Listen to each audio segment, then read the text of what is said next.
process and you guys say, you know, we like this concept and we want it to be here, then we would go ahead and have a 2.5 to 5 barrel system built, and then be ready to install that system in January, late January.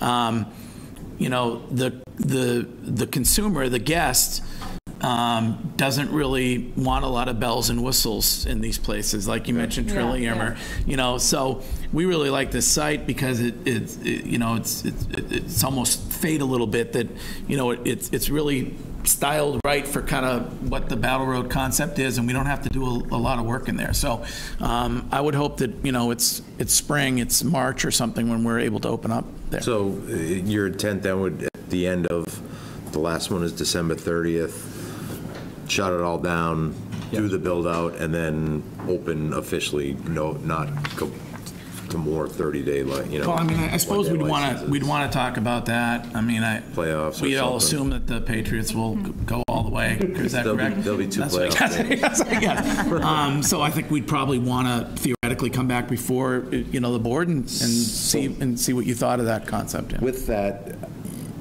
is it a calendar year? You can only apply for 30.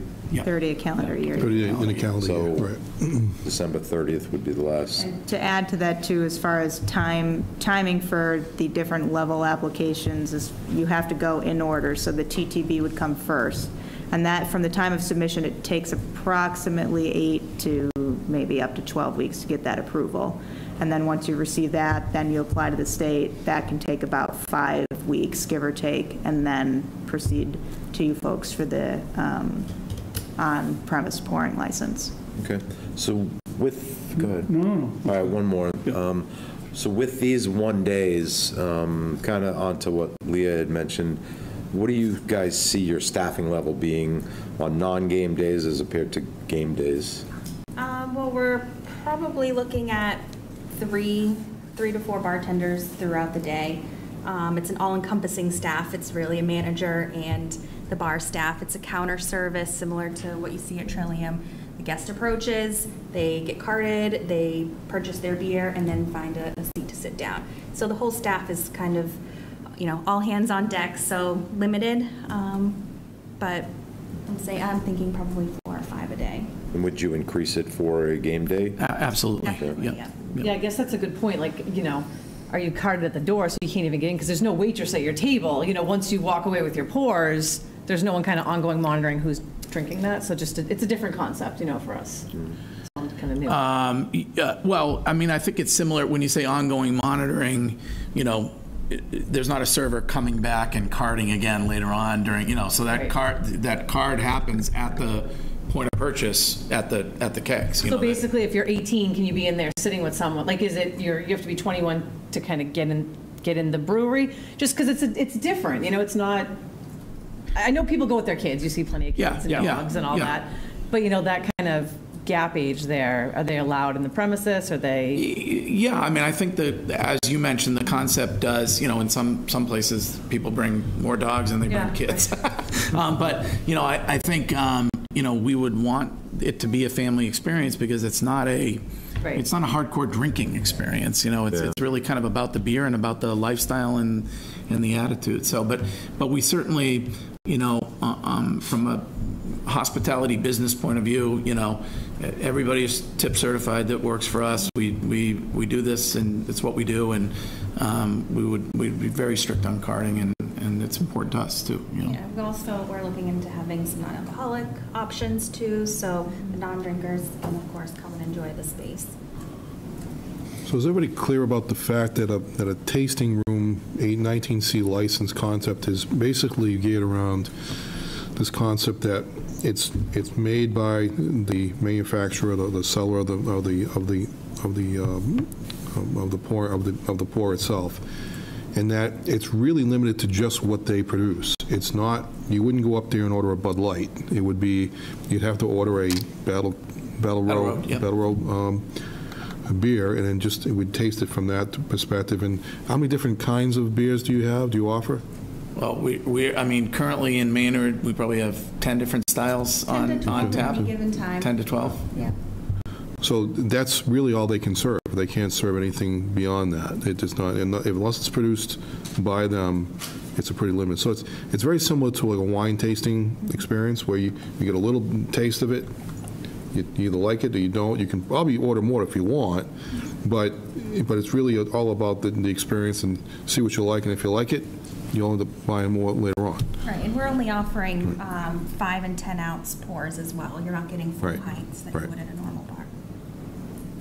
Yeah, I think it's an exciting concept, and people from this area, in my opinion, are driving to Canton and Norwood and, everywhere else to go to these. So it's different, and there's just it's things to understand. It's a destination, and in kind of talking a little bit about kind of the town and how you guys see, growth as far as business goes and making this a destination more so than it is already.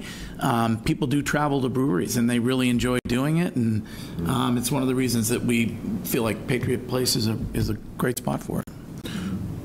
So really, just for me to come full circle, so the next, until December, there's no manufacturing, you're just bringing your product, you want 31-day licenses. Yep. To finish the year, but the ultimate goal is to have a manufacturing smaller tank or two in back and manufacture there too. And that's when you'll go through the TTB process. Exactly. And then come back to you for the pouring. Okay, thank you. So I have a question for Brian. Restaurants are pretty tight-knit group. Yep. Any feedback from them on this concept? They like it because, when we first started talking about it, we've been approached for brew pubs quite a bit, and we know there was a question in the town about a brew pub, the licensing for brew pubs. And what I like about this is it's inclusive for the restaurants. It's not excluding them, and it's not, as Greg said, it's not cannibalizing what's going on there. And whatever the next restaurant we bring into Patriot Place, we got to be very careful. We don't want to cannibalize. And this is like the holy grail. This is something that provides a very low impact, but can be inclusive of the restaurants throughout. And the ones I've talked to have really embraced it. Tavolino. Like charcuterie from Tavolino's down. Absolutely. Skipjack's wants to do. Everyone wants to do it. So we're looking forward to it. Because you mentioned that in your presentation, that have a restaurant of the day, bring in food. Yeah, you see a lot. Back to Leah's comment about Trillium or Treehouse. The food trucks are a big deal, and everyone hears about food trucks. Well, obviously, I'm not going to want to bring food trucks on to Patriot Place. So we kind of figured a reverse model, and that is having the takeover be the restaurants that are already there, or allow for the take-in or delivery, because all of them can deliver on site, and that's another opportunity. And just a comment, I had a nice conversation with Pauline from the Board of Health, and she's very much on board. She's very excited about seeing how this develops. Obviously, she's going to know about the sanitizing and things, and I've told these folks it's going to be very scrutinized, but she's also very, very excited to see how this works. Any other questions? No? All right, move to approve one-day wine and malt licenses for Battle Road Brewing Company as proposed. Should we say 30? Yeah, at 30 as proposed, 30 days. 31 days. 31 day license. 31, sorry. 31 day license. Motion to approve 31-day wine and malt licenses for Battle Road Brewing Company as proposed. Second. Motion made, seconded. Any further discussion? Seeing none, all those in favor? Aye. Excellent. Look forward to it. Thank you very much. Thank you. Thanks. You don't brew Miller Lite, do you? No. Yeah, we can come up and visit. Yeah, do you want to leave? Yeah.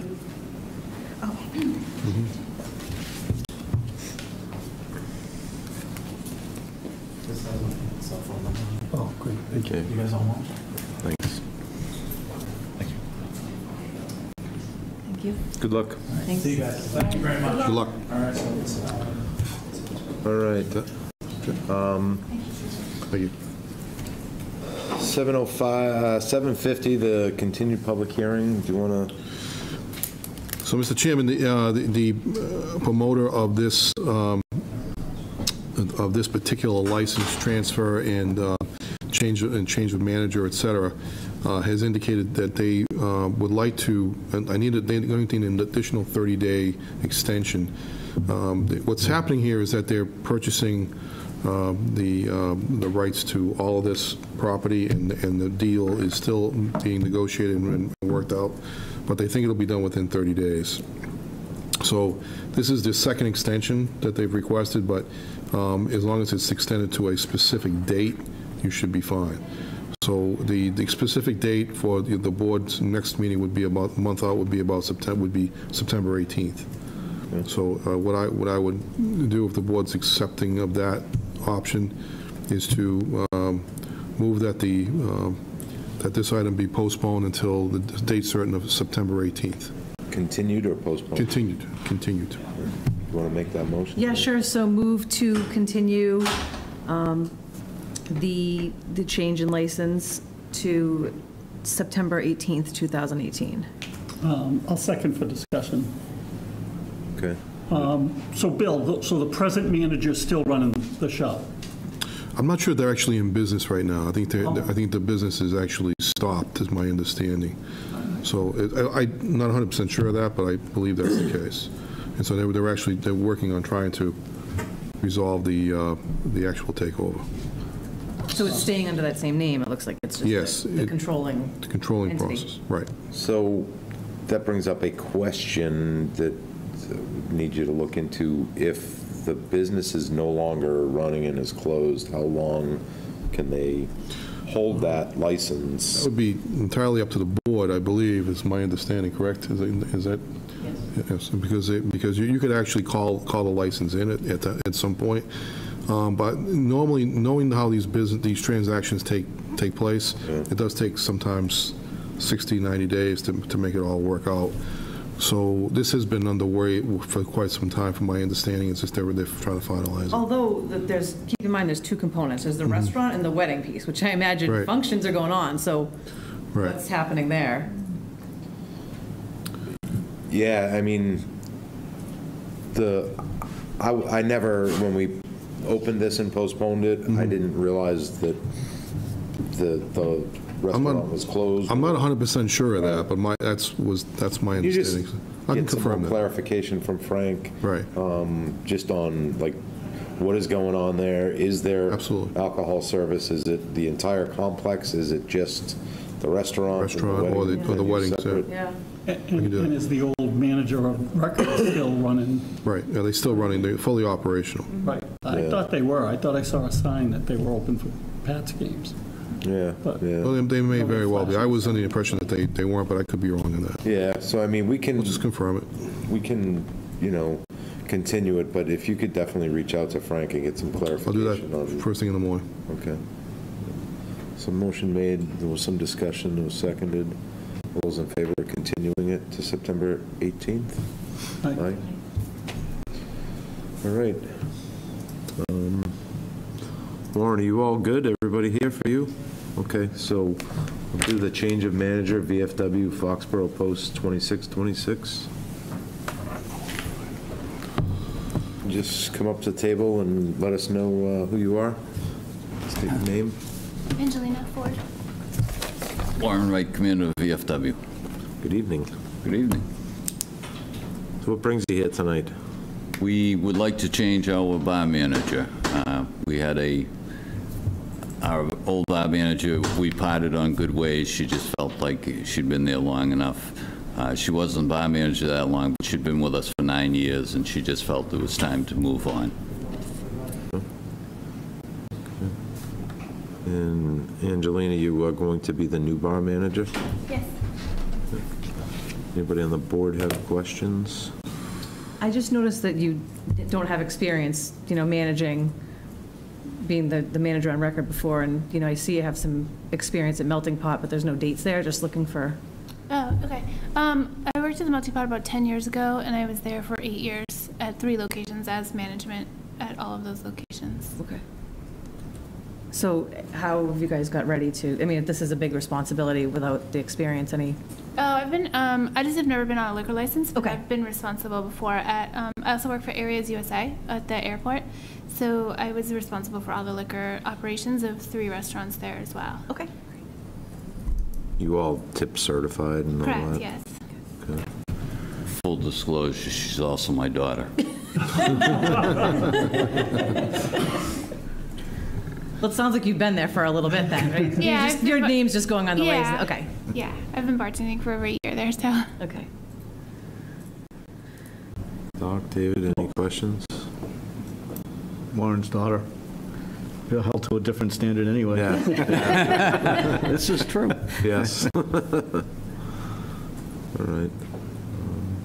Want to make a motion? Okay. All right, move to approve Foxboro VFW number 2626, change of manager to Angelina Ford. Second. Motion made, seconded. Any further discussion? Seeing none, all those in favor? Aye. Thank you very much, folks.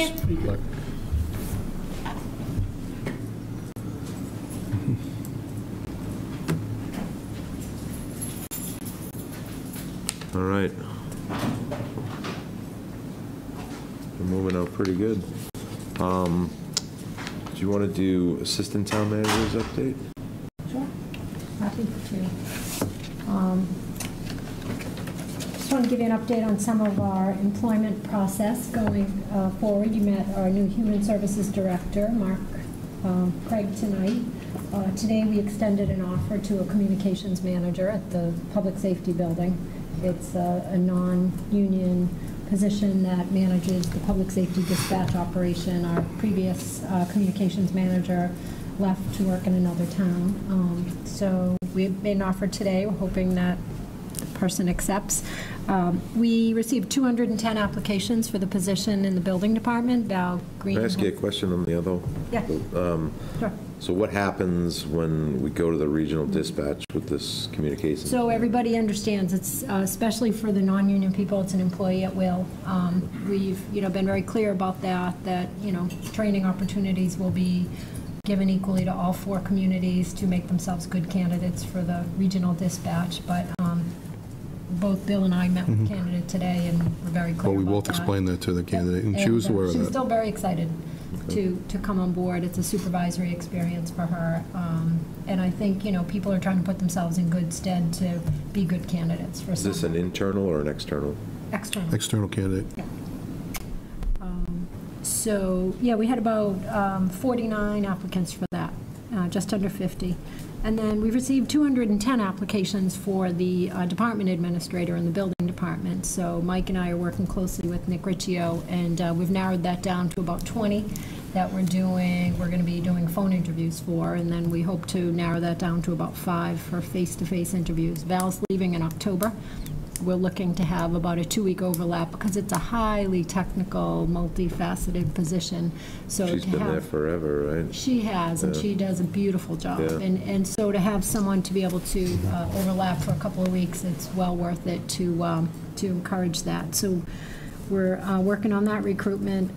The minute taker for the AdCom, we've posted that position. If anyone's interested, that's still open. They're meeting, Wednesday evenings, especially for the fall town meeting, and then again first, all through the winter for spring town meeting. So Do you know if they have a plan B to take notes if? one of them usually does it. Okay. But it's hard because they like to focus on the issues and participate in the discussion, and it's hard to do both. It's hard to Yeah. take minutes and talk. I know so- Matt has done it. I think he did it a lot. Yeah, last Matt year, was so. great. So Matt had, he's given us a good amount of time, but he was ready to move on from that.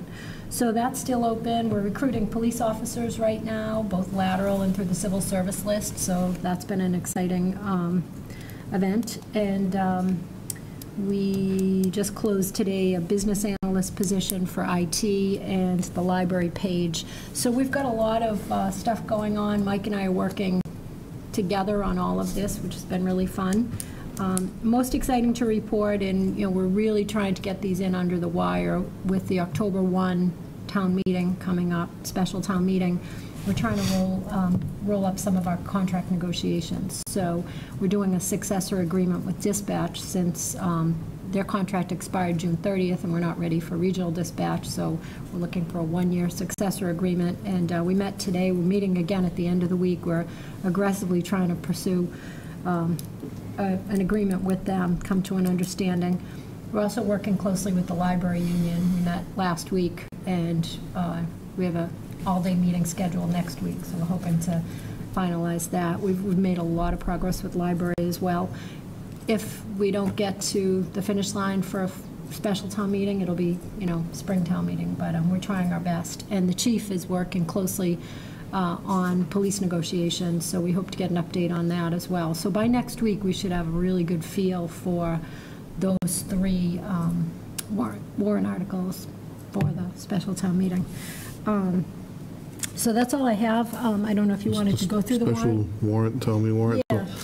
So we met today with a lot of the group, and Amanda has a hard copy to hand out to you. We originally had over 20 articles, and after meeting today, we're down to 11. So I think AdCom will be pleased with that. And these are the ones that we think, and by the way, the ones that we took off are ones that were ones that people fully agreed with, taking them off. It wasn't like there was any controversy over that, but the ones that we kept on were ones that were somewhat time sensitive, and they really wanted to get done. Now, one of the things that we did do, we found out that that could be combined is the actual action for the borough school. It was actually 2 motions. Now it's actually down to 1, and that's actually been recommended to us by the MSBA. That's number 10 on your list. So you have a list that's stapled. The stuff that we took off or are postponing until May is on the second page. So what you see on the first page, I can quickly go down through the list if you want. Sure. So Article 1 is the fire ladder truck purchase. Number 2 is the acceptance of Chapter 137, Section 1, Acts of 2003 that Mike can probably speak to. It's allowing, when we have public employees who are in military service, paying the difference between their military pay and their base salary. The town has always informally recognized this, but we've never adopted it. So it's a good thing to have on the books. Adding School Street to the Design Review District is number 3. That was something that we talked about during the discussion of the project itself. The fire station, the funeral home. And then some timely housekeeping language to bring language up to date is the brew pub definition Planning Board is putting forward. They're also putting forward the street acceptance for King Philip Place, which is that's a pretty self-explanatory one. DPW Roger Hill has proposed that we keep in the existing Zone 2 boundary in the Water Resource Protection District for replacement wells.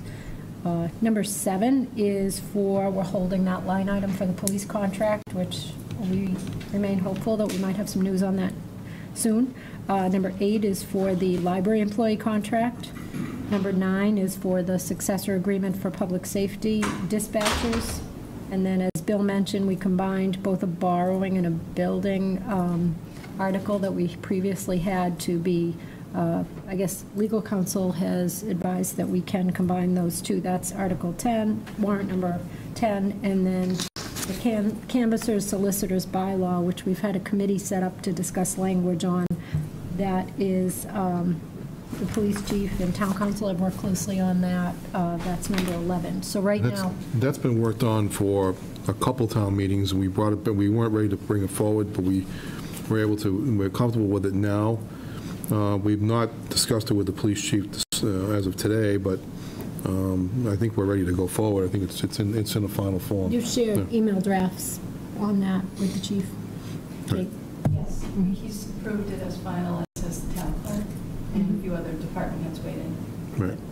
So that's what we have. We've worked hard to try to wean down and prioritize just for this special town meeting, because the timeline is short for you to look at and approve, and then for AdCom as well.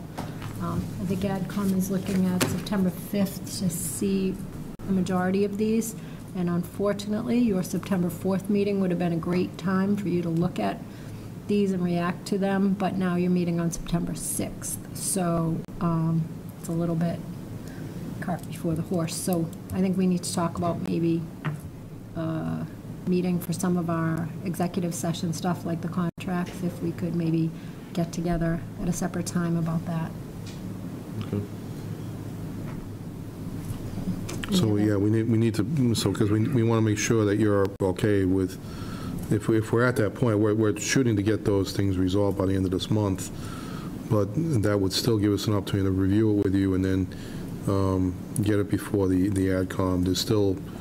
There would still be 3 or 4 meetings available for the AdCom. Yeah, we could do just an executive session meeting. Yeah, even if we met before the AdCom meeting on the 5th, you know, we could give you the information far in advance when we have it. You could have a week to look it over, and then we could talk in executive We'll session. figure something out. Yeah. Okay, all right. That'd be great. Very good. So that's what we have for warrant articles, and then Bill can report on CIP, I guess. Yeah, we just, so we said we just approved both, recommended both projects that were on for a purchase, which was the fire truck and the Borough School project. So both reported out favorably from the CIP committee.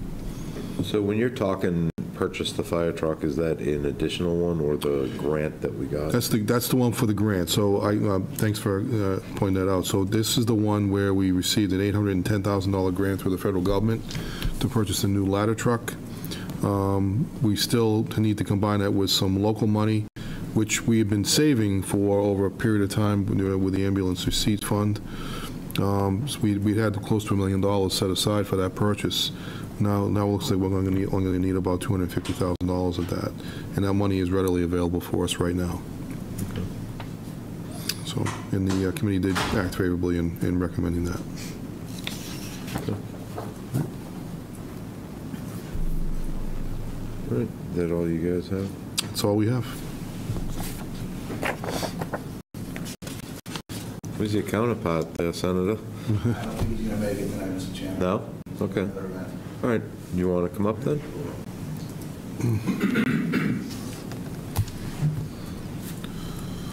In case people at home don't know, please state your name. Mr. Chairman, for the record, Senator Paul Feeney, 182 North Street, Foxborough. Thanks for coming up, Paul. Welcome, Senator. Thanks for having me. I did want to mention Representative Barros cannot make it tonight. He sends his best. He's covering another event in the district, so busy time of year. We're all over the place, but I'm solo tonight, but he does send his best. Mr. Chairman, members of the board, I just want to mention, I think it's been a little over 9 months since I got sworn into the state Senate, and to say that it's been a whirlwind, I think, is an understatement. It's, you know, we dealt with a lot of turmoil in the Senate this year. We also got a lot done, especially locally. So I just kind of want to take a couple minutes and hit some of those highlights like you asked me to, Mr. Chairman. But I also just want to start, if I could take a moment of personal privilege and thank not only my predecessor, Senator Jim Timilty, for getting me up to speed on a lot of local issues. He's done yeoman's work in this district for so many years, but also my partner in the legislature, Representative Jay Barros. We get along famously. There is nobody better in the building when it comes to dealing with local issues. So to try and get up to speed on legislation is one thing. I have a full staff, and you know, we have committee staff and researchers, and that kind of comes with the job. Locally is a little bit more difficult, and I think with somebody like Rep. Barros getting us up to speed on stuff, it just it works well. So I did want to mention that, just to take a moment and do that quickly. Formal sessions ended on July 31st. We were supposed to be done statutorily by midnight of July 31st. I think it was perpetually 11:59 until about 2 o'clock in the morning on the next day. We did get a lot done in the kind of flurry of the last couple of days. There are a lot of things that were left on the table as well, so I just want to hit briefly on those. The budget itself, the legislature was late, which I'm sure everybody read, getting it to the governor. We did finally get it to the governor. He sent back his overrides, and we were able to at least pass a balanced budget before the end of session. This year is about a $42 billion, close to $42 billion state budget, about a 3.2% increase over FY18. Still, I think, you know, even though projections, we've exceeded projections this year, which is different than we've seen the last couple of years in the state, revenue is up. It's a good sign. We're seeing a continued upward trend. Still trying to budget conservatively in both the House and the Senate and the administration, you know, with the idea that if we see 2007, 2008 again, and we have an economic downturn, that we're able to weather that. So this year there was a significant increase in the stabilization fund, otherwise known as a rainy day fund. leaving a balance after FY19 of a little over $2 billion. So I think that's smart, kind of, in the way that we're handling it. Because of the rosy revenue picture this year, we're able to put in some targeted increases, especially into Chapter 70 school funding. Special education, which has been a major priority for me and a lot of my colleagues, to make sure that we're hitting that benchmark so that we're actually hitting that circuit breaker of 75%, which has been promised to a lot of the communities. Economic development, significant investment in economic development throughout the Commonwealth. I was proud that we had Secretary Jay Ash came down here for a meeting with folks, and we did kind of a walk through the downtown. There's definitely a will, I think, to do more, especially in communities like Foxboro and throughout my district, the Bristol and Norfolk district, to increase economic development. Community compacts and other programs and departments. Specifically for Foxboro, I want to mention a great victory that we had, small in comparison to the overall state budget, but I think a meaningful investment here in Foxboro for $50,000 that we were successfully able to get earmarked for the town of Foxboro for a generator, emergency generators at both Carl Annan and Centennial Courts. Just on background, so the board knows, and I know most of you probably know the story, it was one of those storms that we lost power for a prolonged period of time. I was heading to Attleboro to go survey some of the damage down there. I had pulled over on the side of the road to take a phone call, and Chairman Mitchell pulled up on the side of the road. He was bringing coffee over to one of the housing units, and he said to me, "Hey, look, we shouldn't be spending money on anything else until we can get power on for people." And I agreed, and he said, let's get to it. Shortly after that, I think this spring, we had a meeting with many of the folks here and other folks in town. It just happened to coincide with the week that we were doing the Senate budget, so we were able to put in a $50,000 earmark for that purpose. Representative Barrows pushed it in the House. The Senate took it up. The Senate takes up the budget a month later in the House. We got it successfully adopted in the Senate. Went over to the conference committee. Both Rep. Barrows and I made sure it survived conference committee. Great victory, and then the governor vetoed it with a slew of other local cuts. But we were able to save the day, I think, in the last couple of days when we were doing the budget, to make sure that we were able to impress upon our colleagues the merits of such an expenditure. So we overrode the veto, sent it back to the governor, that's signed, and now we're just waiting for the appropriation. So it is a guaranteed appropriation. You as well, Chris, I think it was it was something that we heard loud and clear from the town that, look, and it's funny because when I spoke on it in the Senate, there was amendment after amendment after amendment from 40 different senators saying, hey, we're going to do an emergency generator at our town hall or at our senior center or at our public housing. So it's definitely something that we weren't alone in identifying the need, but I'm glad we got that. Process now, we have to get the administration to release that funding. Depending on the year, sometimes it's quicker than others. Rep. Barrows and I sent a letter, or will be sending a letter, I think we just signed on to it now, to the administration, asking them to release the funding, and I'm sure I'll be working with you all as well to do the same, just to kind of shake the trees and to get that money appropriated. So on that, hold on, can you just start coordinating with whoever needs to know? Housing Authority. And so we can get that in place, hopefully before the winter. Yeah, it was actually I was under the impression it didn't survive, but then you were able to save it. I thought the same thing, and I told Senator Feeney it wasn't until I was one of the 3,000th people to watch the Bob Hickey show that he did. Sitting there watching it, and he said he got it through. I'm like, the last I heard, it was dead. I thought it was dead on arrival. So it was vetoed, unfortunately, but there was a lot of different local items that were vetoed. There was a few in my district and throughout the Commonwealth. We were able to override them and get it back and still have a balanced budget. So our colleagues saw the importance of doing it. So do you think we will have the money in the next 2 months or so? Tough to predict. I'll tell you, in FY18, and obviously this predates my predates my service in the Senate. We were still fighting for appropriations at the end of this fiscal year, so it was this spring that we were still trying to get checks that were due to towns from last year. Okay. So it's always kind of a, you just don't know. It's tough to predict, but I think with all of us kind of joining together and pushing to make it happen, then we might be able to shake the tree. I would definitely like to get those generators in before winter time. Yep. So whatever we have to do to, if we can, we'll coordinate with the. That's exactly what I was thinking. So knowing that the money is appropriated, can the town front the money to make sure that the generators are installed prior to the winter, knowing that it's going to be reimbursed? We don't have an appropriation to do that. So we would have to get an appropriation to do that. And the only way to do that is if we could front the money, but then it'd be a charge against our free cash if the money didn't come in.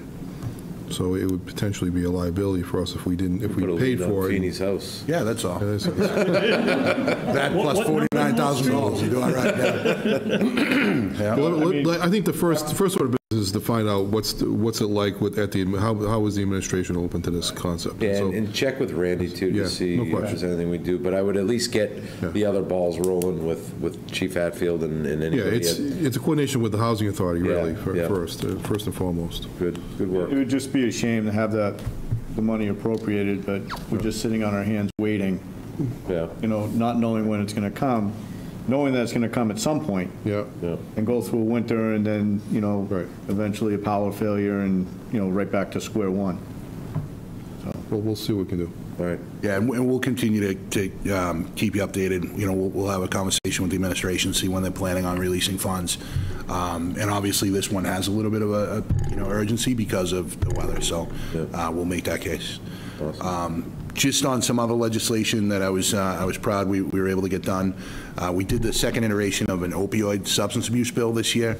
Something that's been very important to me. A lot of my colleagues trying to do what we can to kind of curb the epidemic that we're seeing throughout the Commonwealth. This district is not immune to it. Foxborough is not immune to it. It knows no bounds. It's a deadly problem, and we need to do more to address it. I was hoping that we would be able to invest in more treatment facilities because I think that's an ongoing problem here in Massachusetts, long-term treatment facilities. But it really is just kind of a devastating problem. I worked with a lot of folks and a lot of workers in my 20 years previous to getting elected to the state senate, and saw some absolute nightmares, terrible horror stories. Pales in comparison to the calls that I get as a state senator, people looking for help for their loved ones, not able to afford help, wondering how insurance is going to pay for it, wondering where they're going to send them if there's not a bed that they can get in Massachusetts. So very important we did this year. The governor filed a good bill. The House took it up. The Senate took it up with different versions. One of the concerns at the end of the day was that were we able to kind of bridge the gap on the three different versions and make sure that we got something done. It went right up until the last day of session. The conferees in both chambers were committed to getting it done, and we were able to pass it. So it's a good bill. It's going to help. It does a lot by way of the prescription monitoring program, things like that, so that every prescription is available electronically, no more paper prescriptions. It allows people to only fill, say, half their prescription and pay one copay, so they kind of self-policing. If folks are worried about, they go and they get root canal or surgery, they get, a prescription of Percocets for 30 days. They only need it to get through a certain period of time, and then they want to go back and get them if they need them. And then the other thing it does is it mandates that insurance actually begins to cover a lot of alternative pain treatments. So folks that have chronic pain that don't want to necessarily take an opiate, could go for chiropractic medicine, could go for acupuncture and other things. So it's a good positive development. I'm glad we got that done. That was a huge, huge priority. We did a municipal police training fund bill, which was very, very important to the chiefs throughout the Commonwealth. It was brought to my attention. I attended a Southeastern police chiefs luncheon one day, and they said that they've been working to try and get this funding for over 10 years. They did not have a dedicated training fund, dedicated revenue source for training. That's for a training curriculum, for staff, and for facilities. I think it was criminal that it hasn't happened yet, so we were able to kind of get enough inertia and momentum. I joined with Senator Sear, my colleague from down the Cape, and championed it through the Senate to make sure that we got a dedicated funding source. Essentially, if you go out and you rent a car now, there'll be a $2 transaction fee, not per day, but just per transaction that would go to police training. So I want to thank the police chiefs in this district specifically for advocating for it. We heard from every one of them saying how important this was. So that's actually been tried a couple times. Yeah. I'm pleased to see that it actually went through. I work with a police chief managers committee in the state, and that was probably the number one issue that was important to them, was to get money dedicated for training. Yeah. With all the things that go on these days, it's you're right. It's criminal that we don't have a dedicated fund for that level of training. So that was a big success. Again, unfortunate that we had to wait so many years toward the end of the session, but we got it done. The governor signed it, and we're on our way.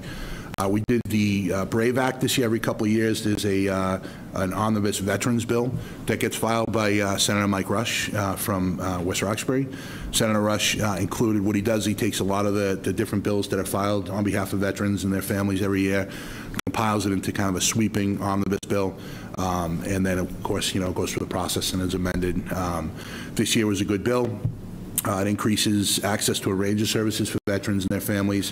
One highlight under this program, veterans who live in municipalities that have opted into the tax write-off program are allowed to provide community service in exchange for a reduction in their property taxes.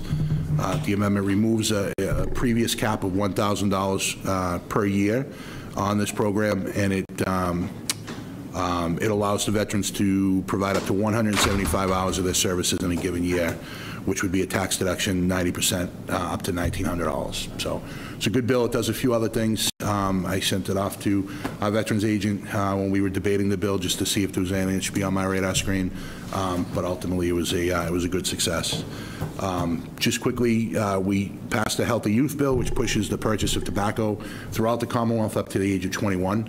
We've seen a lot of municipalities adopting it as a local ordinance.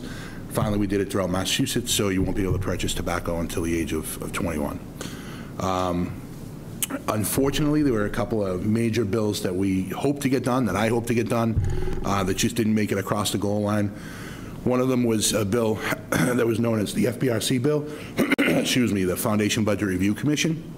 So if you've heard me talk in the past year, you've heard me kind of rant and rave about the fact that we could be undercutting our public school districts up to $1 to $2 billion per year.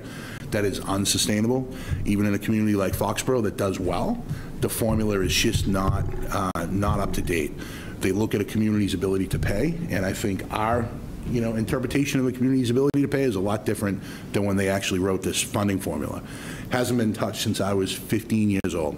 When I was a freshman at Don Bosco was the last time they actually fixed this bill.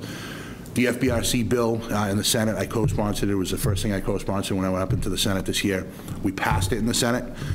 They did something similar to it in the House. It was a little bit watered down, but that's what their members wanted to see. We were hoping that we could get something done just to kind of get some progress on a funding formula bill.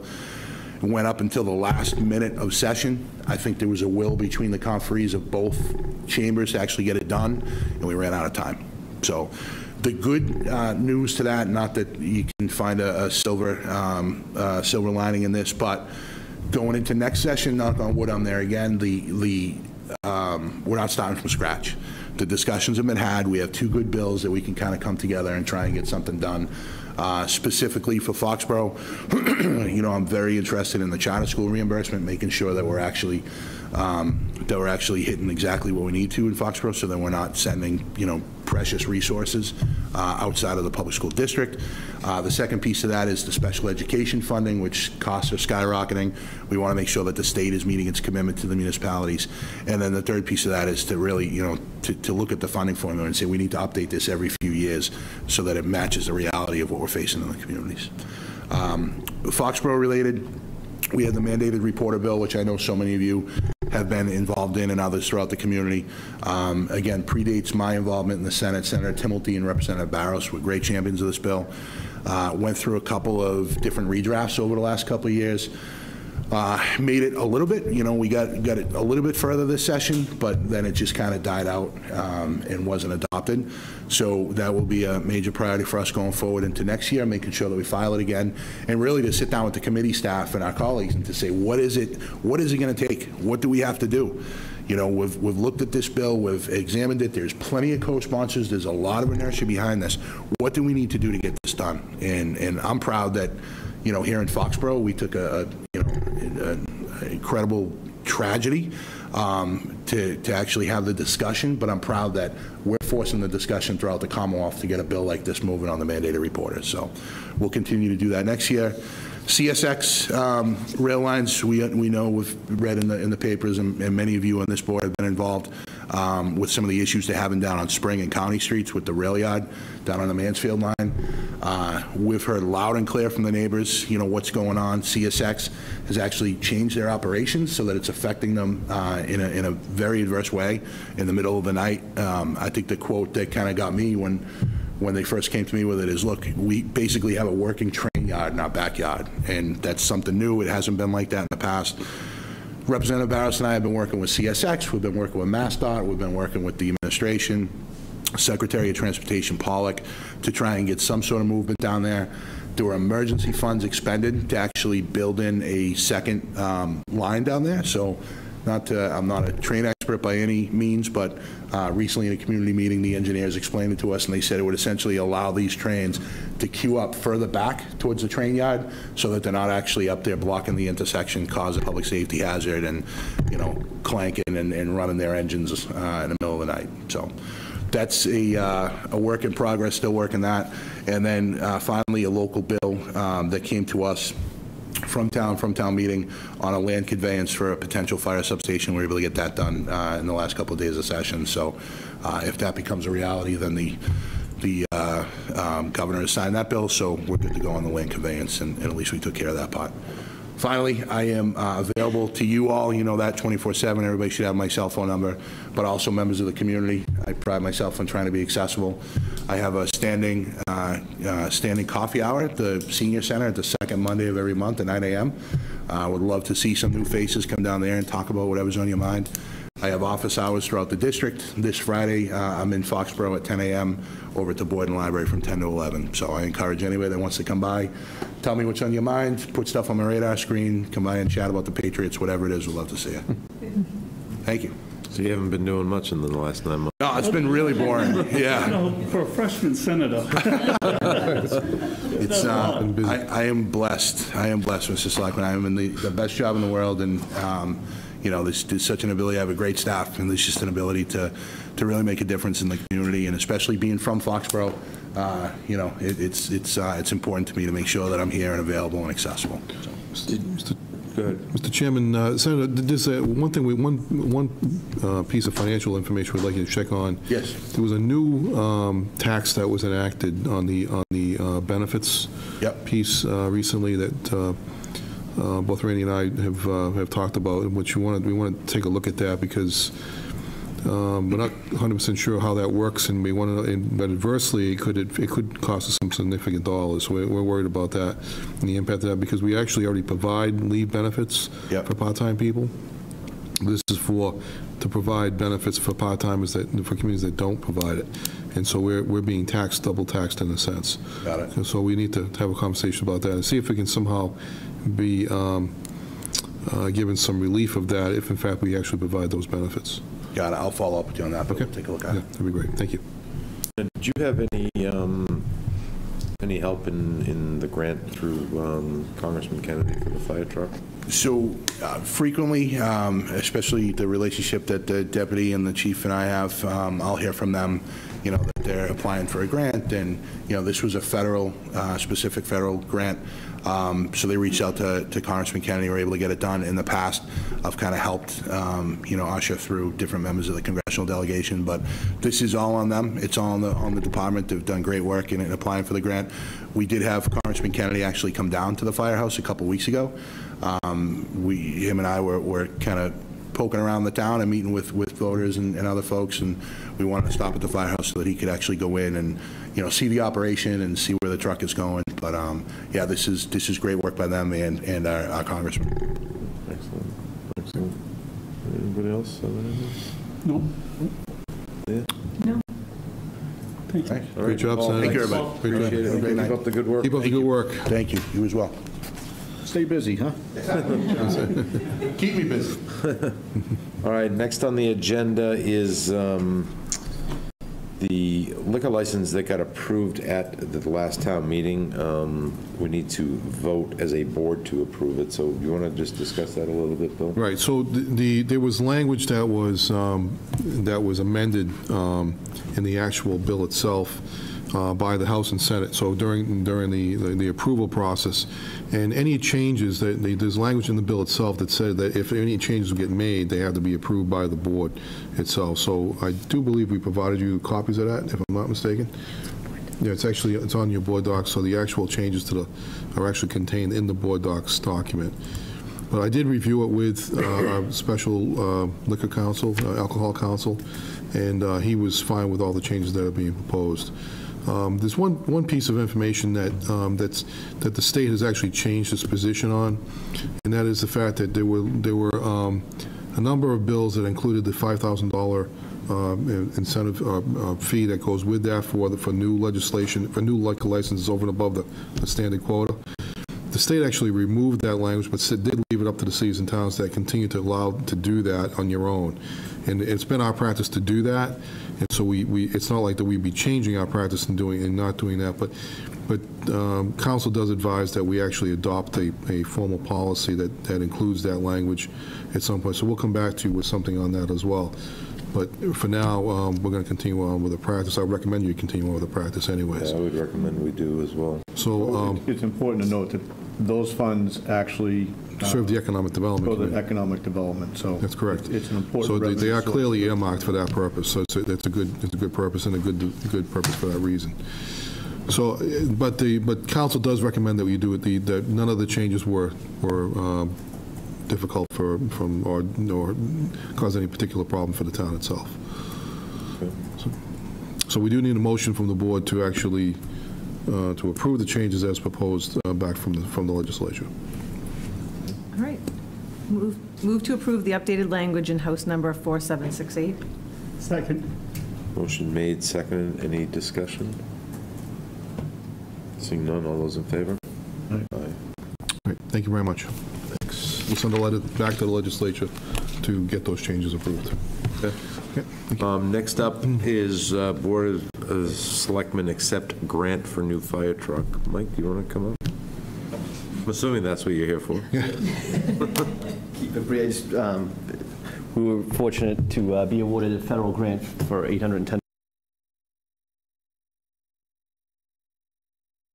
So something that was in the pipeline on a capital improvement plan to replace in the early 2020 area in the neighborhood of $1.3, $1.4 million. So we're going to be able to replace that earlier due to the federal grant. We're very fortunate. A great team, very excited, obviously. Yeah, congratulations. Oh, thank you. Yeah. You and firefighter Pacini? Yeah, we were able to, and then we were able to leverage some other guys' relationships with people that have been successful in the past, and it's a small community in the fire service, so we're able to pass it through some people that review the grants in Washington, and they gave us some feedback, so we were very, very fortunate. Yeah, that's a good-sized grant. Is that the biggest grant the town's ever received? We've seen a similar one last year for the additional 4 firefighters. It was in the $800,000 range as well. And then money for new radios in the past 2 years is in addition to that. So we estimated that the fire department has been successful in about almost $2 million worth of grants in just 2 years. So it's been a good. Keep it up. It's been a fruitful process. I'll give you a job. So it's been a very good process. So congratulations on that, Mike. Thank you. Yes. And again, Paul, if you see Congressman Kennedy, pass on our thanks, or Mike, if you talk to him. Maybe we should probably even draft a letter of thanks. That would probably be a good idea. That would be good. I think once we were going to have them come out once the truck was delivered, and we did. Yeah. When do you think delivery will be? I mean, have you ordered it? Or? No, we haven't ordered. We're just going through the process now. We're looking at different vendors and trying to really, concentrate on what's going to be the most cost-effective and the most, add the most value to our operation. And this is going to be a ladder truck, you said? Yes. Yep. So it'll be big enough and designed how everybody went through the Patriot Place stuff. You may want to actually elaborate on that a little bit more, Mike, because it's not going to be just a ladder truck. We looked at things a little bit more regionally these days, because Plainville and Walpole just recently bought new new tower trucks. So there's different types of aerial devices and aerial apparatus. Right, so if you Yeah, one of them speak being it's known as a tower. It's it's a large truck, and it's got a big basket on the end. So those are kind of popular now, but looking regionally, different applications for different aerial devices. So one of the things, us and our team decided to do was look at, something a little different. So we're going to buy a truck that's kind of different than all of our neighbors. Nobody really has the type of truck we're looking to buy. Our ladder truck's actually going to have a small pump on it too, so it has the ability to put out a fire. It's going to carry 500 gallons of water. So in the scheme of things, it's a relatively small investment overall to add those features to the truck to make it multi-dimensional. The ladder truck we have is just that. It's just a ladder truck. It really doesn't have any other function other than to carry that big ladder. It doesn't have any water or anything. So this truck will be more versatile and more efficient for the future. But it's also going to be a little unique in the area because no one else really has one like it. So it fits in regionally, so we can kind of still serve other communities. We can use other communities' resources and vice versa. It's very rare that we'd have a fire and not have one of our community partners like Walpole, Mansfield, or Sharon coming in to help us out, and we obviously go and help them out quite a bit. So we work with Mansfield on almost a daily basis between the highways and sharing ambulances and whatnot. So it's already very regional. We just have different names on our truck, but we work together all the time. Yeah. So. Good. Any other questions? So we need to make a motion to approve. So there should be a motion to accept the grant on the exact amount, Mike, is 809,462. Yeah, it's 809,524. 524. Okay. So move to accept a grant for $809,524 for a new fire truck. From the federal... FEMA, Federal Emergency Management Agency. Federal Emergency Management FEMA Administration. Second. Motion made, second. Any further discussion? Seeing none, all those in favor? Aye. Again, Thank you again, I appreciate it. Thank you. Thank you. Nice job, Mike. All right. Next up, NRRC for Ponset Reservoir update. You guys want to come on up?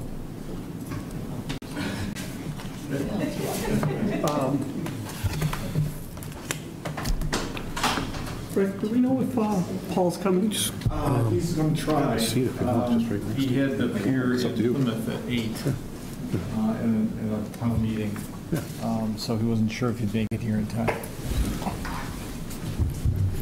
Is that critical to this? Well, I think that's what the whole meeting was all about. Wow.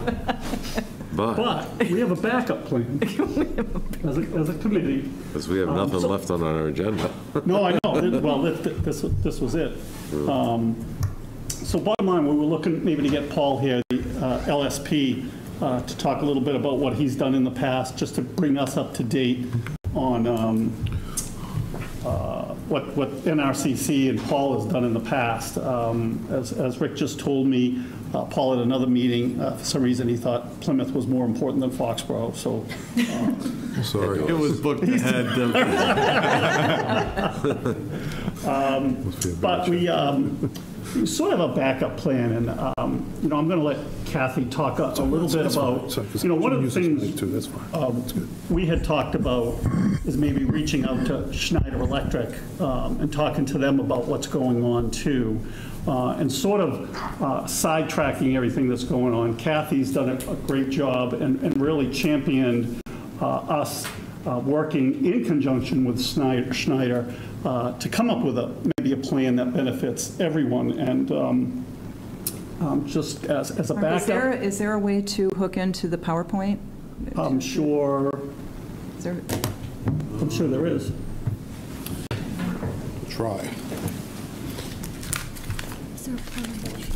So Kathy has... Tracy.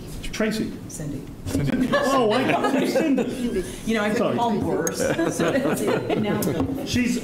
it's Cindy. I don't know why I came up with Kathy. Cindy has championed working with them, and she's come up with a 50-minute PowerPoint presentation that she's pared down to 10 minutes.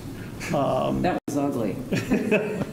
that I think, in the next 10 minutes might be worth us listening to, and with the thought that maybe we can I guess not. champion working with Schneider going forward. But it doesn't look like it's, Yeah.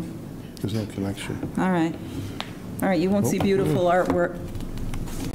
You won't see beautiful artwork because, Yeah, it doesn't connect, yeah. unfortunately. All right. Yeah, Okay. sorry about that. That's all right. I'm just gonna, we'll chat for 10 minutes here.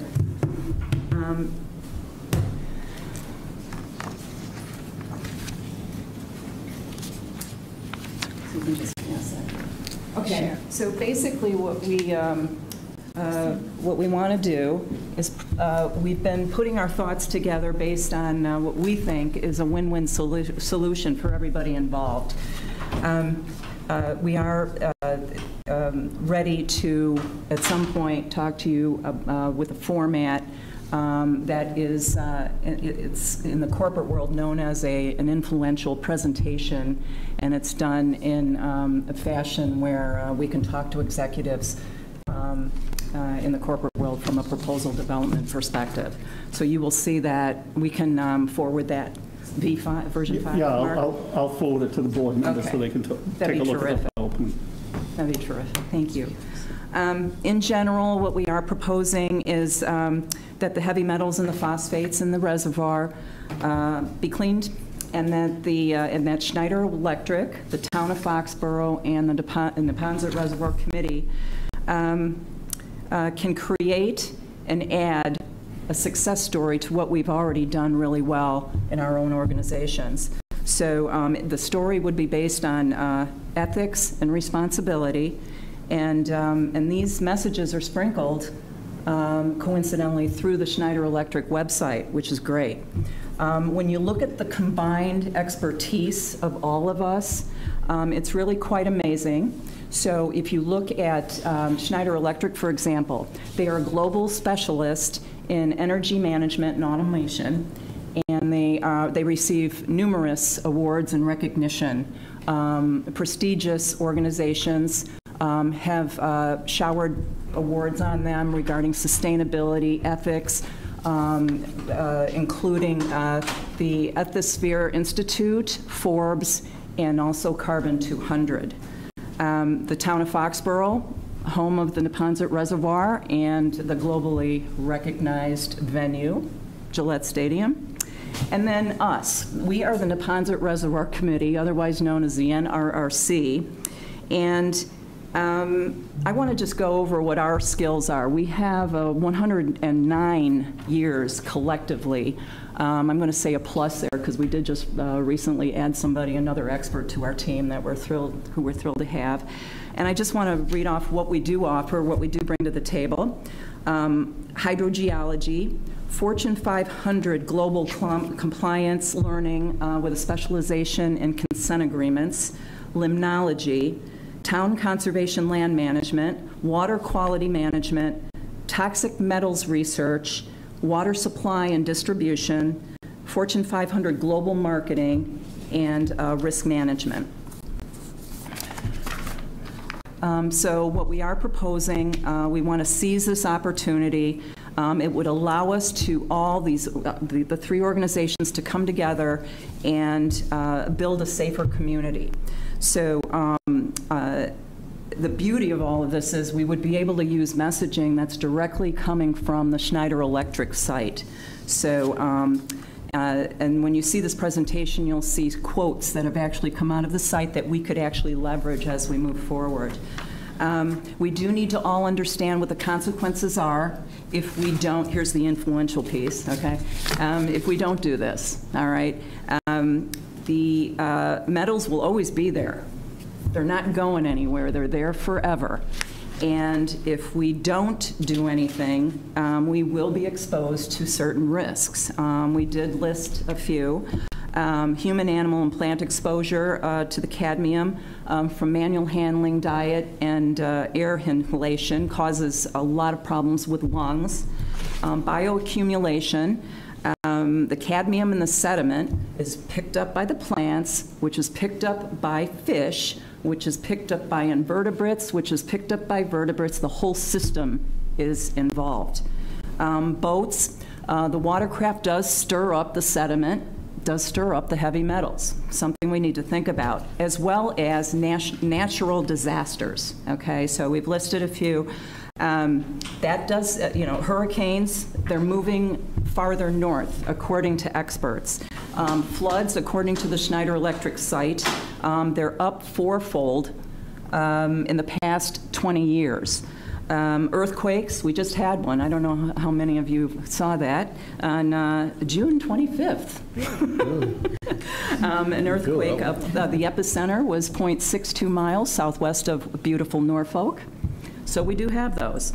And then another thing to consider is drought. We just recently, a couple of newer members of the team just recently found out from one of our other experts on our board that heavy metals can go airborne if there's drought, if the water level is dry. And then that includes also dam failure. So that would mean a lower water level, meaning more airborne. And then finally, negative publicity. There's a whole body of research, and then companies, organizations do analyses of large corporations that are known for sustainability and corporate social responsibility.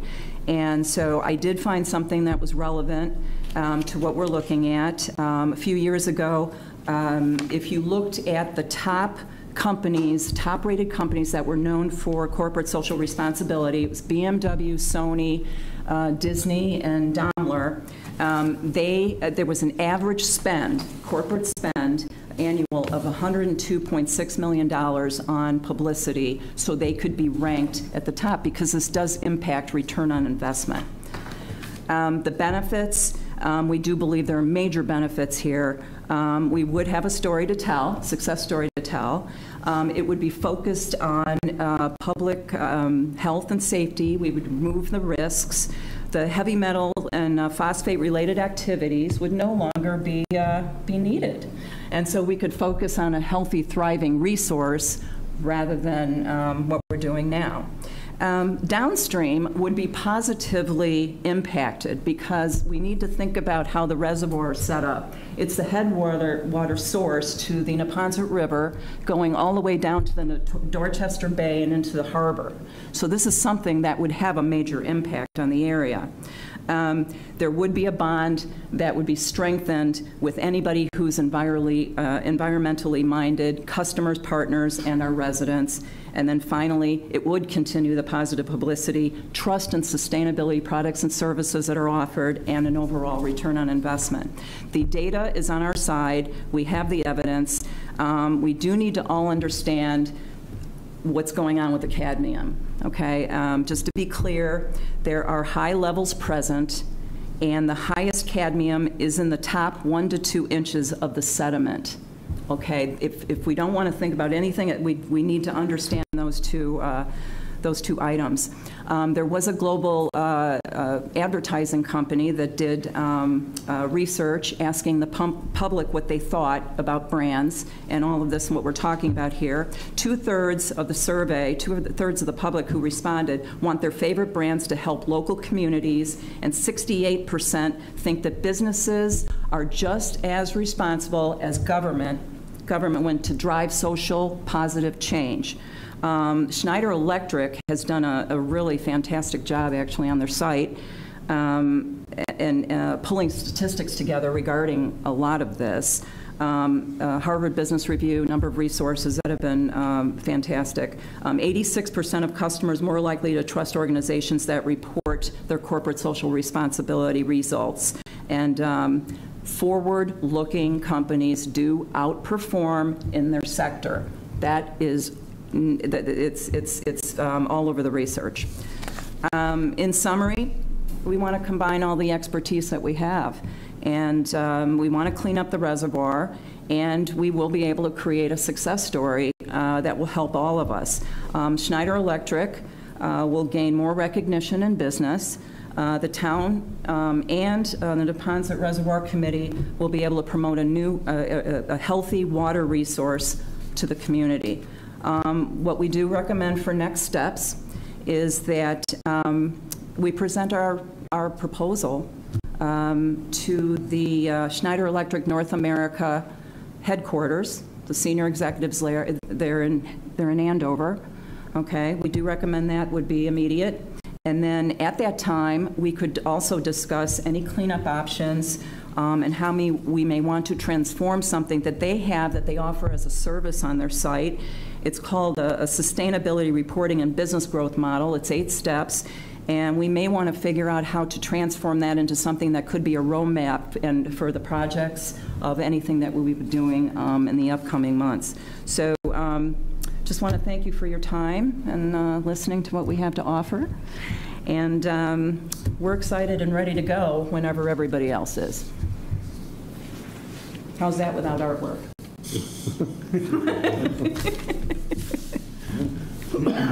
So my thought is, I just got on the way here your V5 update. So I'll send it to you, Bill. I thought I'd send it to the board. I can't send it to the board. I'll send it to you to disseminate to the board so you can get the PowerPoint presentation and review it all. The one thing that I forgot to mention, right off from the start, was the fact that the public comment period, thanks to town council and a wonderful letter she wrote, was extended to November 2nd. Correct. And if I could also add, the DEP has recently, a few months ago, hired a general counsel who's now stationed in the Southeast Regional Office, and he called me, Andrew Fowler, and offered to meet with us. And he gave me some specific dates. They're all next week, and that might be a little bit too soon.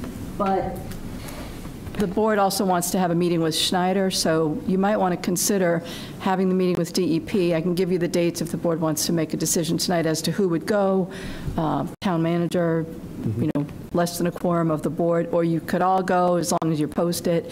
But it might be helpful to go to listen to the comments from DEP about their understanding of how the whole public meeting process has gone. I did explain in the letter, as you saw, that we were dissatisfied, the town was dissatisfied, NRRC was dissatisfied with the way they held the public meetings because it really wasn't a meeting, and I did discuss that with the general counsel. So he wants to meet with the board. He said we could extend the invitation to the NRRC as well, which I did, copied Rick Lewis on the emails. So we can either get back to them and say, yes, we'll meet with you now, and I did tell them we wanted to meet with Schneider as well. Then we could meet with Schneider, however you want to do it. Or we could propose a date to meet with DEP that's later, once we've had a chance to look at the LSP's report and/or meet with Schneider. There's a number of ways that it could be done. Why don't we try to work, is any of the dates early September, like our September 6th meeting? They only gave me dates for next week, the 27th, 28th, or 31st. That's Monday, Tuesday, or Friday. But again, going back to them, without an LSP, without, we all have, different experiences, but I can't say that I am an expert on, cadmium or, what the right or next steps are. So, us going to meet with them without an LSP or someone, who really understands all this, I think that's... Yeah, I'm not an LSP. No, but you want to. I have worked in the state for 40 years, so. I don't know what we'd do without you. But, well, somebody else would do it, I'm sure. So if I could just add, so the meeting with Schneider is something the board could consider scheduling. You may want to have the LSP's report prior to that as well. One of the things we did discuss at the last meeting, and I've talked a little bit with Rick Lewis about, is they're using Paul McManus. The board could be a part of that, or could simply just review their LSP's report if they're willing to share it with the board, and use that to get your background information on what comments you want to provide to DEP. So did you guys get the report back yet from him? No, we have not. Okay. We've given him authorization to go through the reports that Schneider Electric's consultant Woodward and Curran have produced for the last 5 years, and then also the permanent solution recommendation that they generated from that, because they sort of, if you've looked at that report, it's like an executive summary. They picked and chose what they wanted to show from the earlier years of study. So he has begun that process, but we have not gotten anything back from him yet. When do you anticipate getting something final from him? I have not put the screws to him to really find that out or to get an answer on that. So I would think probably another week or so. Okay. I'd put the screws to him. Yeah, just yeah, just to get it moving, because I mean we kind of need to see that and kind of strategically plan the next step, I think. Because really, without the extension, we're only talking 2 weeks away from where the original correct end date was. So I think let's put the screws to them and not, rely on the fact that, we have 2 extra months. Yes. We potentially get a lot of work to do in the next 2 months. Yeah, and this should not all fall on him in way of the timing. We had been talking with another company called ESS. They're the engineering company that we're working with to do the boat launch and another project on another part of the reservoir. And they basically backed out of it, that they were not, they could not commit to getting anything to us on this issue. They're proceeding and working with us on the other work up on with the it's a boat launch and sediments control, water runoff control system up there. So that's still in the works, but they said they'd help out if we wanted to do dredging, but they're not in a position to help us on the LSP support. Yeah. So that kind of delayed us in getting this squared away. Okay, so I would say let's try to put the screws or put a little bit of pressure, just so sooner the better. Maybe he could be at the September 6th meeting. I mean, that's a little over 2 weeks. Yes, he did say he's available then. All right, that'd be great. And he just had a prior commitment to be at another board meeting tonight in Plymouth. So he was scheduled to be on their docket at 8 o'clock, and you're not going to make it. Yeah, not going to make it. Well, let's make sure he's on the 6th. Would we be putting the cart before the horse if we met with the attorney next week without listening to the LSP, or you think we should wait till meet with the DEP attorney after the 6th? I think it makes sense to get the LSP's information before you meet with DEP. Yeah. I've had a lot of communications with the DEP General Counsel, and I told him that you were meeting tonight. I said I'd get back to him on dates. I did say that we do want to meet, and I thanked him for the offer. But I also explained to him that we had a lot of other things we needed to do to get up to speed. I also haven't talked with Paul McManus yet. I do know him. We sit on the board of the Mass Association of Conservation Commissions together. He was concerned that there would be a conflict if he represented the Board of Selectmen as well. And I told him that just by email so far, I said there's no conflict, but the board doesn't even necessarily need to engage you, I explained to Paul, because they've already engaged him, and the board could just be another party that's reviewing the report, not directing Paul what to do. And if that changes, we can make changes at the appropriate time. All right, so I guess a little bit of a game plan would be get Paul here Thursday the 6th. Okay. It's a little bit of a change of venue because of state elections on Tuesday the 4th. And then maybe after we listen to him, meet with the attorney for the DEP, I think, even if it's just a couple of representatives, unless the whole board wants to go. It would probably be several people from DEP, whatever, the analyst that's been working on the project. I'm not sure who else they would have. Is the board going to consider meeting with Schneider at some point before meeting with DEP, or is that something you would do later, or not at all? My thoughts later. I think we should meet with them. I don't think it should be not at all, but maybe towards the end of September. Mm-hmm. Get these other ducks in a row. Be interesting to hear what DEP has to say. Yeah, especially the NRC. Hear what they have to say. With your committee, have you guys had any interaction with Schneider at all over the last 2, 3, 4, 5, 6 months? No. Only email correspondence going back and forth regarding reports, that's all.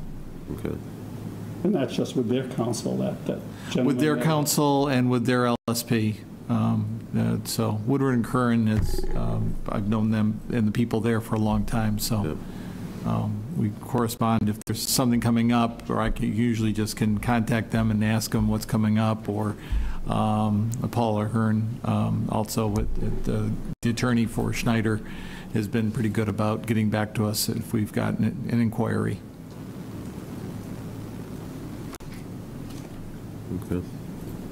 I think we need to get the LSP and see it, and probably from there decide how we approach Schneider and in what fashion, and what, kind of shape that meeting a little bit with more knowledge on our side. Okay, anybody else on the board have anything?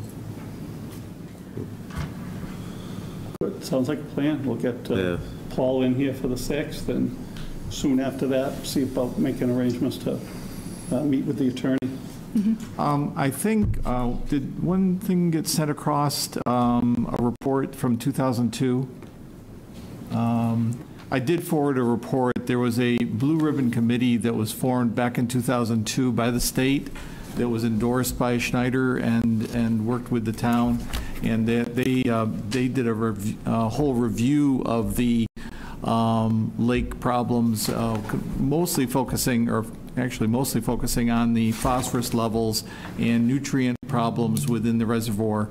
And that's how the whole issue of what I call bifurcating the problem in way of the heavy metals problem was separated to go through the state process, while the nutrient problem, Schneider donated money to the town, which then created the NRRC to manage that funding, to manage the lake nutrient levels and plant growth and watershed management.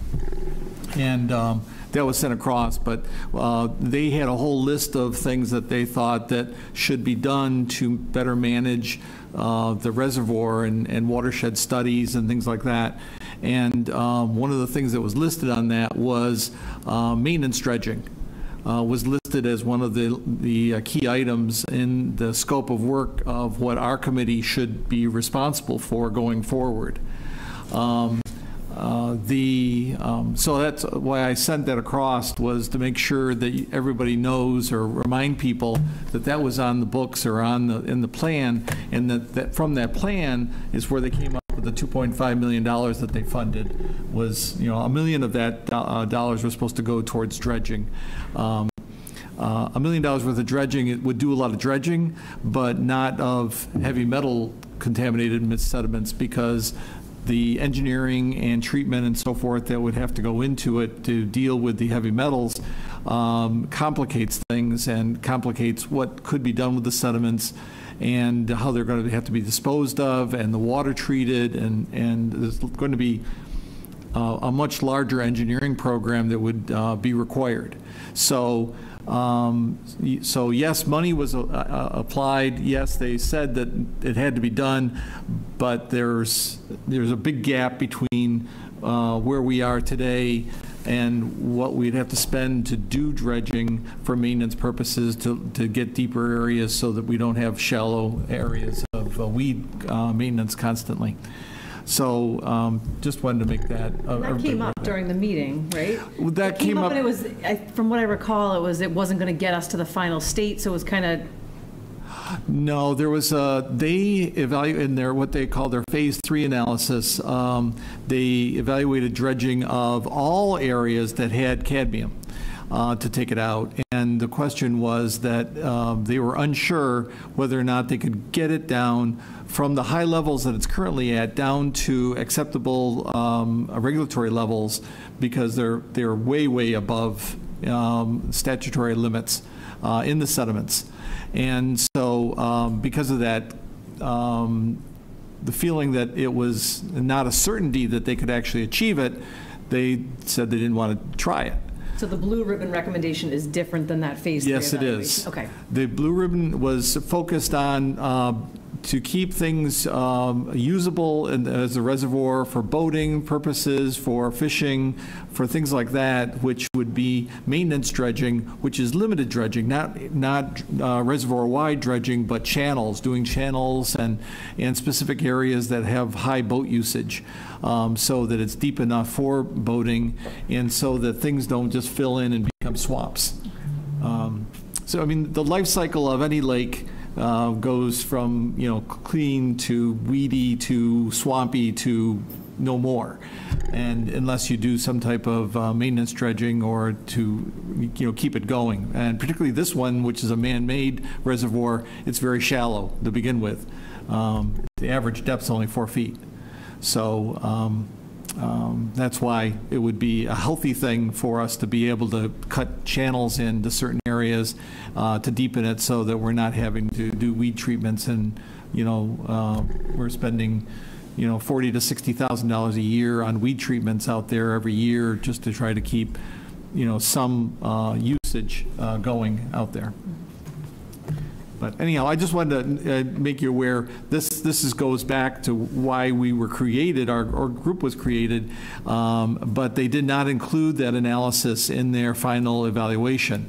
And they said, oh, well, you're not going to be you're dredging. And we're like, what do you mean? You told us that part of our charter was the dredge.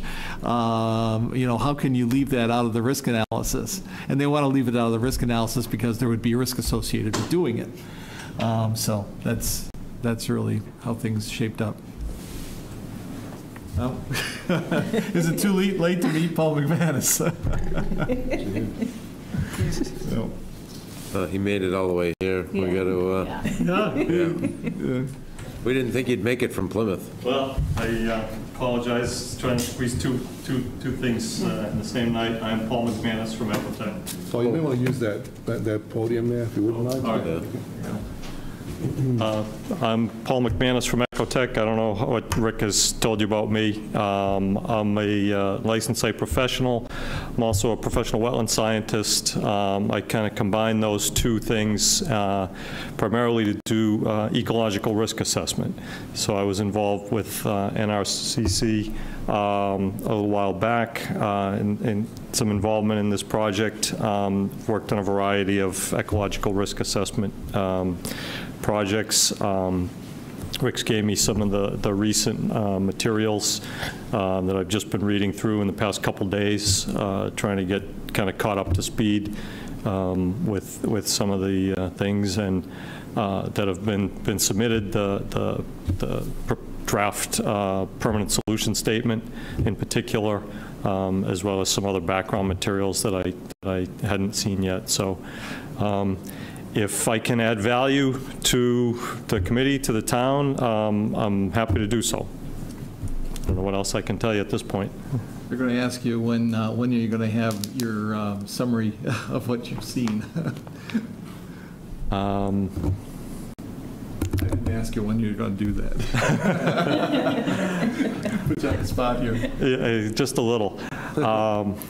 Well, I guess I'll turn around a little bit. Do you have a particular deadline you're working to? We're next Monday's fine. So at one point, the end of public comment was going to be September 4th. Right. As part of the original final draft letter that we got. Through our town council, we were able to extend that. And we've sort of taken a grave interest once we read that final solution of what Schneider wanted to do and sort of we don't know where we as a town that's going to leave us. So we've got a lot of catching up to do as a board to try to come to grips with what that means and what we have to do going forward. So that your response to their final draft, final solution, kind of be important to us moving on. Okay. The other thing in the timeline is that the town has reached out to both the DEP and wants to reach out to Schneider. They have meetings with both of them prior to the submittal deadline.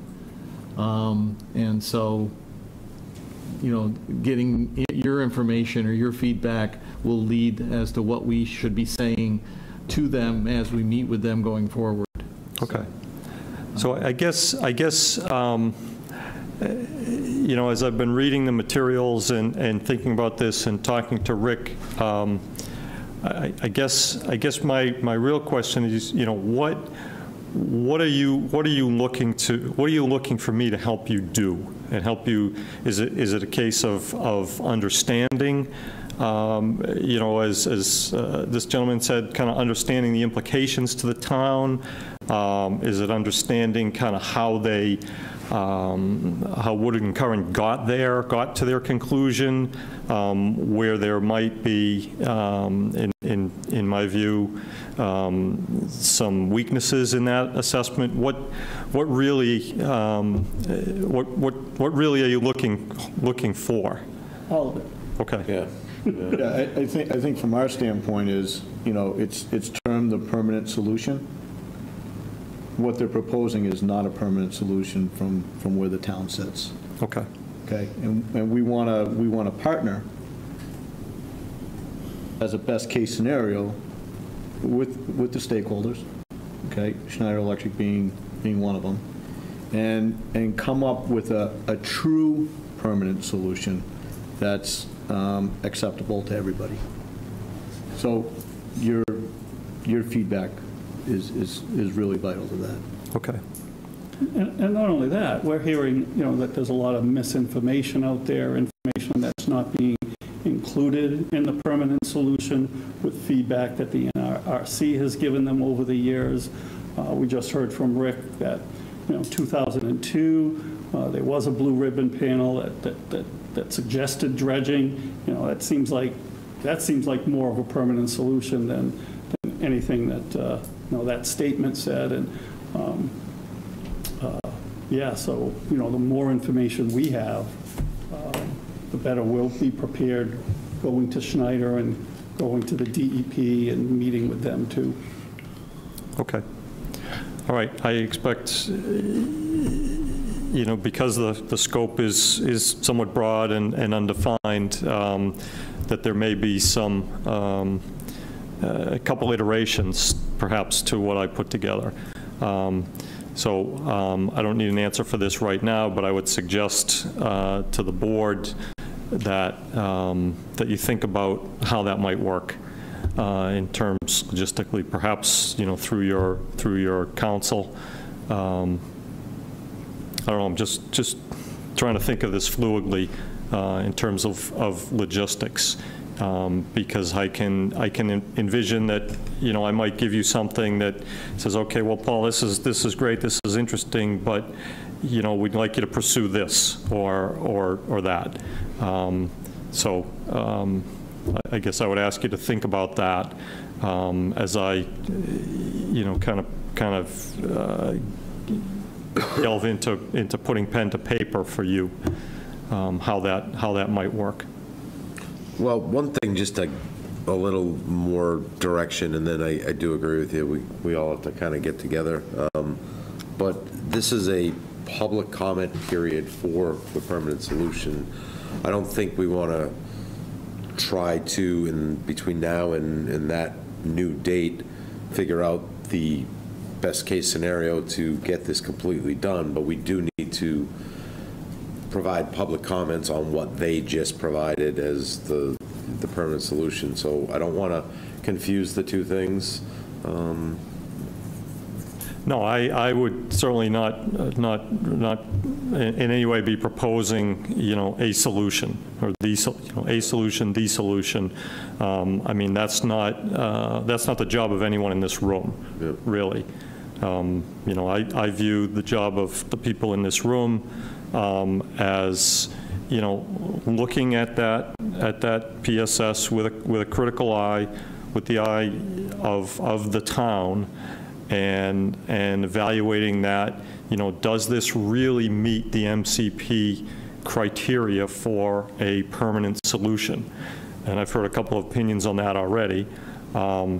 And, you know, if there is a basis for, you know, for concluding that it doesn't, to put on the table with DEP, then you're looking for me to help you make that case.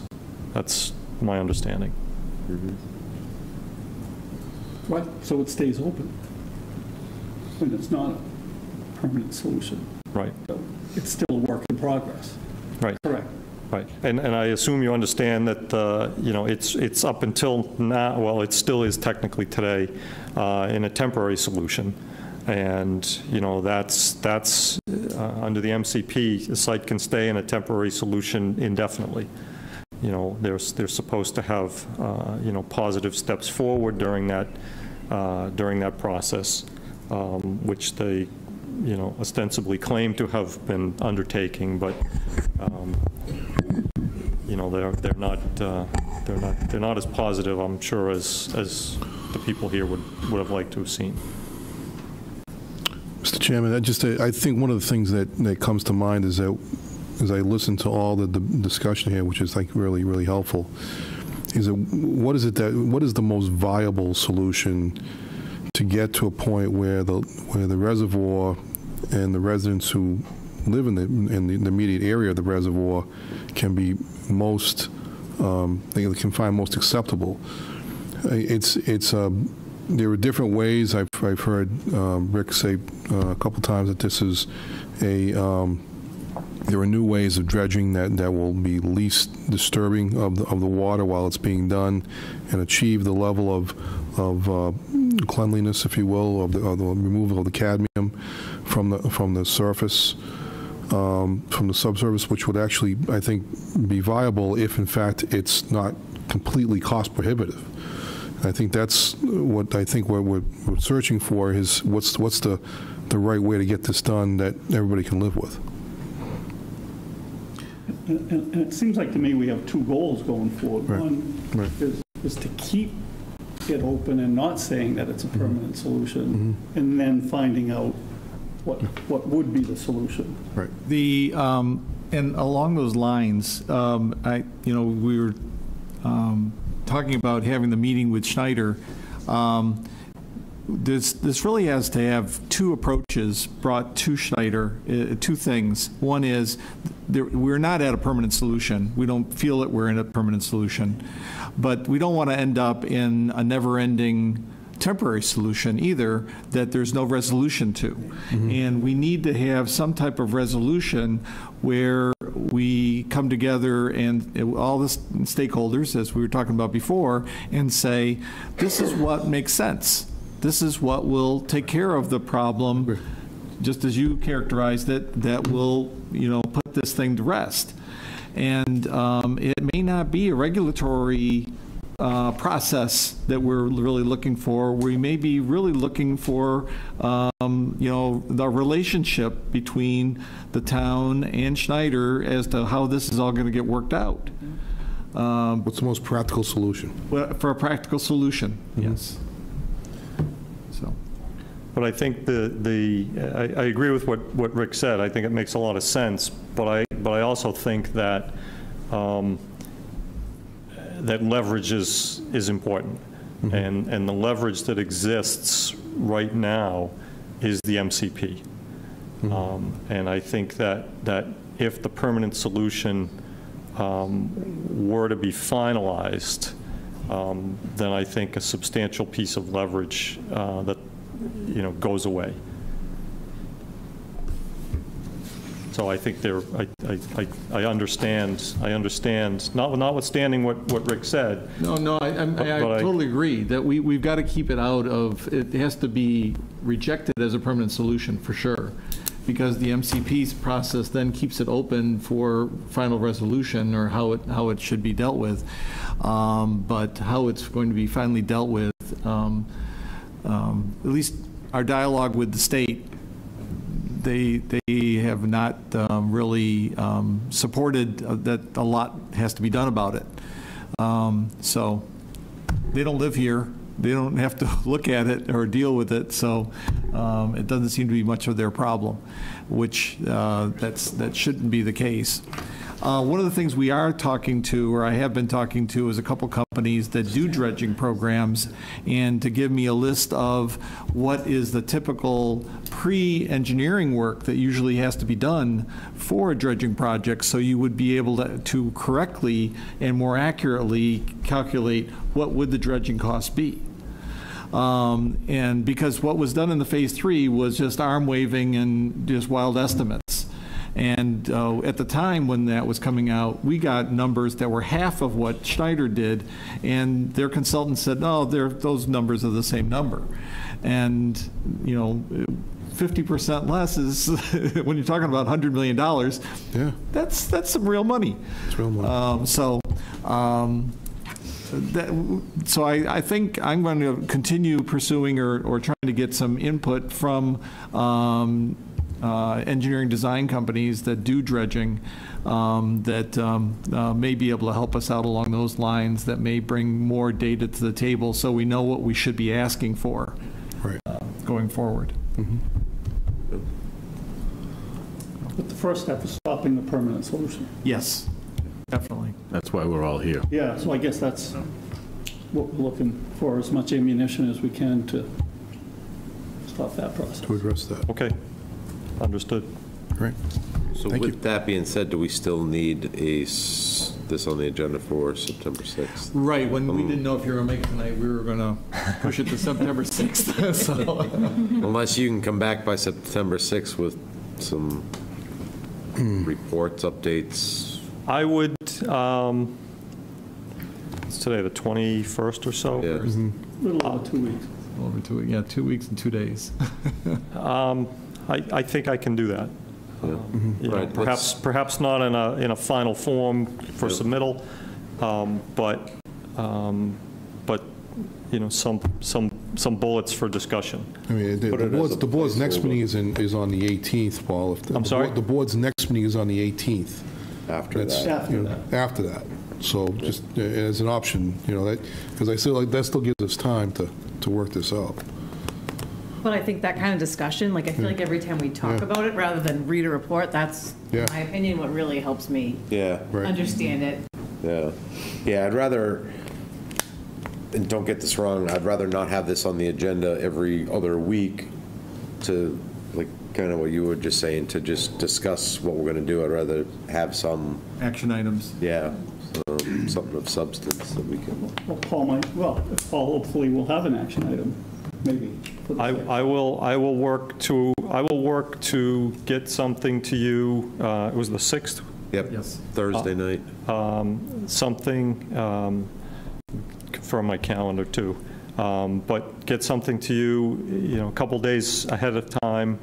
Kind of a bullet point type of issues that I see for you to think about, and we'll see where we are. It's hard for me to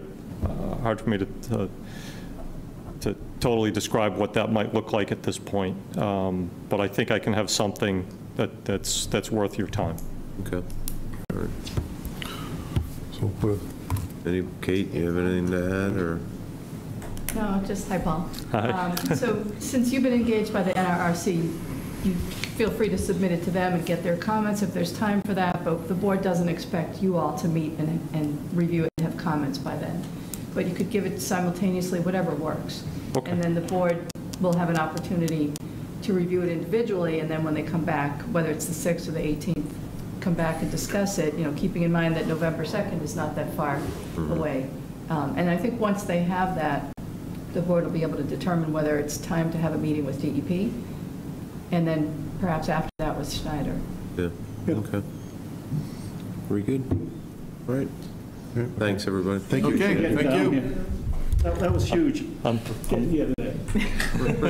glad it worked out. No traffic tickets, right? No traffic tickets. No. Yeah, we didn't want people to think that you chose Plymouth over Foxboro. Thank you to all of you for your continued hard work and It's all scheduling. And About a month. I just talked to my daughter today. a minute ago, when I put Foxborough in, the Her 6th final, was unoccupied, so I can commit to Final that. Plug it in. ultrasound is, I guess, Thank you. Friday, Thursday, Friday. All right, I think we covered everything. Yeah, good luck. Is all right. Thank you. We're gonna adjourn. Is a month old. Another one due in. Second. Motion made, second. Any discussion? Mike, you want to stay around? Yeah, my daughter's 32. All those in favor? Aye. Good night, everybody. Good night. Hi, Kate. Good night, Kate. Yep.